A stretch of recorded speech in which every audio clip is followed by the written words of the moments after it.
And we talked a little about the competencies that are required to be part of today's board, the environment. Would you expand a little bit upon that? Yeah, first of all, and this is something that I say to people who are interested in boards, is table stakes is you have to understand business. You are there to help guide the business from a strategic and oversight standpoint. So people that understand risk, people that understand technology. I'm an attorney myself, so I'll be the first to say this as an attorney. All of that is great, but it's not enough. Table stakes is anyone who wants to join a board needs to deeply understand how business works and be able to add value in a discussion about business strategy, financial strategy, capital allocation. So that's the first part. Frankly, that used to be, sort of all there was. And that's why, you got a lot of CEOs on boards. There's a lot more now. The one other piece is, what do you have that if you look at the board holistically and you look at the strategy, are there gaps? And what do you do that can add to that gap? Yeah. So what most boards will do now is a skills matrix.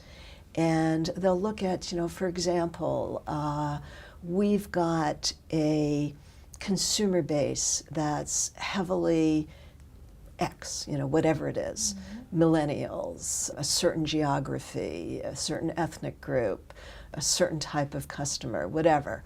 Having someone that understands that customer should be on the minds of every board, which again doesn't mean you have to be, a customer. You shouldn't be a customer, but to have that understanding, either because of your individual background or because of something in your work or living experience. That would be one example. Technology would be another example. Risk would be another example. So innovation would be another example. I know, you talked about that out-of-the-box thinker. If everyone is got a finance background, maybe you really do want someone who's going to, kind of be a little bit more innovative and shake it up a little bit.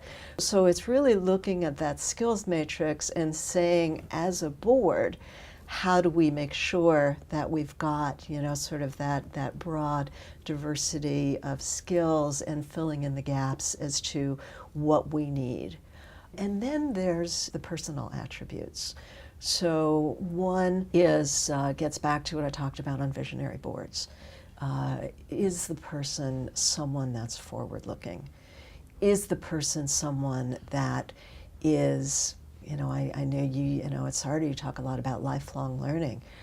I've heard a lot of board members use that very term to talk about what makes for a good board member. Because getting back to what we talked about in terms of how the board has changed, and it's no longer enough to sit and read and listen to management's presentation, but you really have to be out there understanding the business dynamic, understanding the external environment. That requires a certain type of personality. It requires a level of curiosity. And so understanding whether a board member or a prospective board member has that is really important. And then the last thing is something that is often referred to as fit.